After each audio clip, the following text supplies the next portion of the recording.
சோகமான செய்தி தற்போதுதான் கிடைக்கப்பட்டிருக்கிறது. மகாராஷ்டிரா மாநிலத்தினுடைய துணை முதல்வராக செயல்பட்டு வந்த அஜித் பவார் காலமானார், உயிரிழந்தார் என்ற அந்த செய்தி வெளியாகி இருக்கிறது.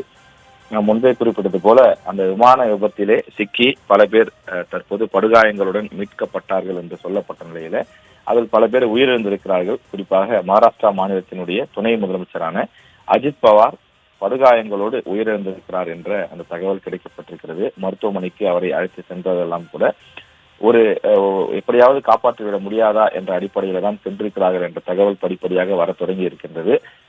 மீட்பு பணிகள் தீவிரமாக நடைபெற்று வரக்கூடிய காரணத்தினாலும் தொடர்ந்து அந்த விமானத்திலே எத்தனை பேர் பயணித்தார்கள் என்ற அந்த அதிகாரப்பூர்வ அறிவிப்பு வெளியாகவில்லை. அதே நேரத்திலே மகாராஷ்டிரா மாநிலத்தினுடைய துணை முதல்வராக செயல்பட்டு வந்த அஜித் பவார் உயிரிழந்து விட்டார் என்ற ஒரு அதிர்ச்சியான தகவல் வெளியாகி இருக்கிறது. இது நாடு முழுவதும் பெரும் சோகத்தை ஏற்படுத்தியிருக்கிறது என்றுதான் சொல்ல வேண்டும்.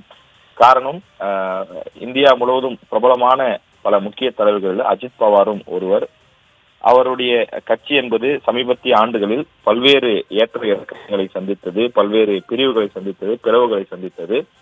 சரத்பவாருடன் அவருக்கு ஏற்பட்ட அந்த பிணக்கு காரணமாக தனியாக செயல்பட்டு வந்தார்கள். எனவே அந்த பிரச்சனையெல்லாம் முடிவுக்கு வந்து தற்போது அரசியல் ரீதியாக தற்போது நிலை பெற தொடங்கி இருந்த நிலையில தான் அவரது சொந்த தொகுதியாக பார்க்கப்படும் அந்த தொகுதி இருக்கக்கூடிய விமான நிலையத்திலே தான் இந்த அதிர்ச்சியான சம்பவமும் நடைபெற்றிருக்கின்றது. கிட்டத்தட்ட 6 முறைக்கு மேல் சட்டமன்ற உறுப்பினராக தேர்வு செய்யப்பட்டவர், நாடாளுமன்ற உறுப்பினராகவும் தேர்வு செய்யப்பட்டவர், மகாராஷ்டிராவில் பல்வேறு அரசியல் பதவிகளை பார்த்தவர் அஜித் பவார். அவர் தற்போது உயிரிழந்திருக்கிறார் என்ற தகவல் மகாராஷ்டிராவில் மட்டுமில்லாமல் நாடு முழுவதும் ஒரு பெரும் சோகத்தை ஏற்படுத்தியிருக்கின்றது.